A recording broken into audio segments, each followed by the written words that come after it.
ಸಕ್ಕರೆ ಕಾಯಿಲೆಯನ್ನು ಗುಣಪಡಿಸುವ ದೇವಸ್ಥಾನ. ಇದರ ಹೆಸರು ವೇಣಿ ಕರುಂಬೇಶ್ವರ. ಇದು ತಮಿಳುನಾಡಿನ ಹಮ್ಮಪೇಟೆ ಎಂಬ ಗ್ರಾಮದಲ್ಲಿದೆ. ಇದು ಇಡೀ ಭಾರತ ದೇಶದಲ್ಲೇ ಸಕ್ಕರೆ ಕಾಯಿಲೆಗಾಗಿ ಇರುವ ಏಕೈಕ ದೇವಸ್ಥಾನವಾಗಿದೆ. ಇನ್ನು ಇದರಲ್ಲಿರುವ ದೇವರ ಹೆಸರು ಕರುಂಬೇಶ್ವರ, ಅಂದರೆ ಕಬ್ಬಿನ ಆಕಾರದಲ್ಲಿರುವ ಲಿಂಗ. ಈ ದೇವಸ್ಥಾನದಲ್ಲಿ ಪವಾಡಗಳು ನಿತ್ಯವೂ ಜರುಗುತ್ತಲೇ ಇವೆ.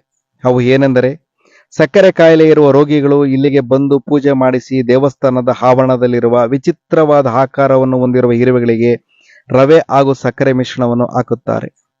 ಆ ಇರುವೆಗಳು ಆ ಸಕ್ಕರೆಯನ್ನು ತಿನ್ನುವಷ್ಟರಲ್ಲೇ ಆ ರೋಗಿಗಳ ರಕ್ತದಲ್ಲಿ ಇರುವ ಸಕ್ಕರೆ ಅಂಶವು ಕಡಿಮೆಯಾಗುತ್ತಿರುತ್ತದೆ. ಈ ಪವಾಡವನ್ನು ಸ್ವತಃ ವಿಜ್ಞಾನಿಗಳು ಹಾಗೂ ಡಾಕ್ಟರ್ಗಳು ಸಹ ಪರಿಶೀಲನೆ ಮಾಡುತ್ತಿದ್ದಾರೆ. ಈ ದೇವಸ್ಥಾನಕ್ಕೆ ಭೇಟಿ ನೀಡಿದ ರೋಗಿಗಳಲ್ಲಿ 26 ದಿನಗಳ ಒಳಗೆ ಸಾಕಷ್ಟು ಮಂದಿಗೆ ಸಕ್ಕರೆ ಕಾಯಿಲೆ ವಾಸಿಯಾಗಿರುವ ಬಗ್ಗೆ ಈ ದೇವಸ್ಥಾನದಲ್ಲಿ ನಿದರ್ಶನಗಳಿವೆ. ಆದರೆ ಇದರ ಹಿಂದೆ ಇರುವ ವೈಜ್ಞಾನಿಕ ಕಾರಣವನ್ನು ವಿಜ್ಞಾನಿಗಳು ಹಾಗೂ ಡಾಕ್ಟರ್ಗಳು ಪತ್ತೆ ಹಚ್ಚುವುದರಲ್ಲಿ ಇನ್ನೂ ವಿಫಲರಾಗುತ್ತಿದ್ದಾರೆ. ಕೊನೆಗೆ ಸ್ವತಃ ವೈದ್ಯರುಗಳೇ ತಮಗಿರುವ ಡಯಾಬಿಟಿಕ್ ಕಾಯಿಲೆಗೆ ಈ ದೇವರ ಬಳಿ ಮೊರೆ ಹೋಗುತ್ತಿದ್ದಾರೆ. ಇದನ್ನೆಲ್ಲ ಕೇಳಲು ವಿಚಿತ್ರವಾದರೂ ಸತ್ಯವಾಗಿದೆ. ಇನ್ನು ವೈಜ್ಞಾನಿಕವಾಗಿ ಸಕ್ಕರೆ ಕಾಯಿಲೆ ಬರಲು ಹಲವಾರು ಕಾರಣಗಳಿವೆ ಹಾಗೂ ಸಕ್ಕರೆ ಕಾಯಿಲೆಯನ್ನು ನಿಯಂತ್ರಣದಲ್ಲಿಡಲು ಹಲವಾರು ಔಷಧಿಗಳಿವೆ. ಈ ರೀತಿ ದೇವಸ್ಥಾನ ಪವಾಡ ಚಮತ್ಕಾರ ಎಂದಾಗ ವೈಜ್ಞಾನಿಕತೆ ಒಪ್ಪುವುದೇ ಇಲ್ಲ. ಹಾಗಂತೇಳಿ ಇಲ್ಲಿ ನಡೆಯುತ್ತಿರುವ ಪವಾಡಗಳನ್ನು ಸುಳ್ಳು ಎಂದು ಹೇಳಲು ಆಗುವುದಿಲ್ಲ.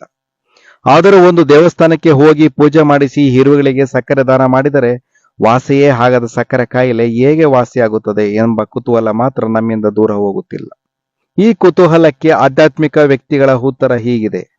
ಹಿಂದೂ ಸಂಸ್ಕೃತಿಯ ಪ್ರಕಾರ ದಾನ ಪದ್ಧತಿ ಅನುಷ್ಠಾನದಲ್ಲಿದೆ.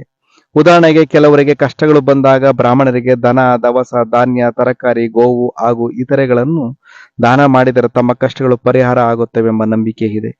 ಹಾಗೆಯೇ ಇಲ್ಲೂ ಕೂಡ ಇರುವೆಗಳಿಗೆ ಸಕ್ಕರೆಯನ್ನು ದಾನ ಮಾಡಲು ಹೇಳಿ ಅವರಲ್ಲಿರುವ ಸಕ್ಕರೆ ಕಾಯಿಲೆಯನ್ನು ವಾಸಿ ಮಾಡುತ್ತಿದ್ದಾರೆ ಎನ್ನುತ್ತಿದ್ದಾರೆ ಆಧ್ಯಾತ್ಮಿಕವಾದಿಗಳು.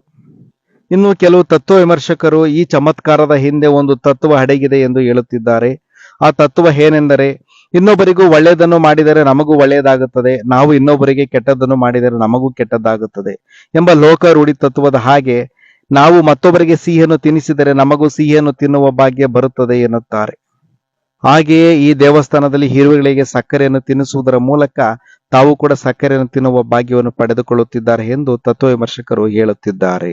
ಒಟ್ಟಿನಲ್ಲಿ ಏನೋ ಒಂದು ಪ್ರತಿ ಆಚಾರಕ್ಕೂ ಒಂದು ಕಾರಣ ಇದ್ದೇ ಇರುತ್ತದೆ ಹಾಗೂ ಅವುಗಳಿಂದಲೂ ಕೂಡ ಒಂದು ಉಪಯೋಗವೂ ಇದ್ದೇ ಇದೆ ಎಂಬುದನ್ನು ನಂಬಿದರೆ ತಪ್ಪಿಲ್ಲ ಅನಿಸುತ್ತಿದೆ. ಜೊತೆಗೆ ನಮ್ಮ ಮನೆಯ ಅಕ್ಕಪಕ್ಕ ಸಿಗುವ ಇರುವೆ ಗೂಡಿನ ಪಕ್ಕ ಸಕ್ಕರೆ ಹಾಕಿದರೆ ನಮಗೆ ನಷ್ಟವಿಲ್ಲ ಎಂದು ಹೇಳಲು ಬಯಸುತ್ತಿದ್ದೇನೆ. ಆದರೂ ಒಟ್ಟಾರೆ ನಾವು ಇನ್ನೂ ಕೂಡ ಯಾವುದನ್ನು ಸುಳ್ಳು ನಿಜ ಎಂದು ಹೇಳುವಷ್ಟು ಬುದ್ಧಿವಂತರಾಗಿಲ್ಲ. ಯಾಕೆಂದರೆ ಕೋರ್ಟಿನಲ್ಲಿ ಒಂದು ಜಡ್ಜ್ಮೆಂಟ್ ನೀಡಲು ಎಷ್ಟೊಂದು ಸಾಕ್ಷಿಗಳು ಬೇಕಾಗುತ್ತವೆ, ಎಷ್ಟೊಂದು ಸಮಯ ಬೇಕಾಗುತ್ತದೆ. ಹಾಗೇನೆ ನಾವು ಯಾವುದೊಂದನ್ನು ಅಷ್ಟೊಂದು ಸುಲಭವಾಗಿ ಸುಳ್ಳು ನಿಜ ಎಂದು ಜಡ್ಜ್ಮೆಂಟ್ ಕೊಡಲಾಗುವುದಿಲ್ಲ.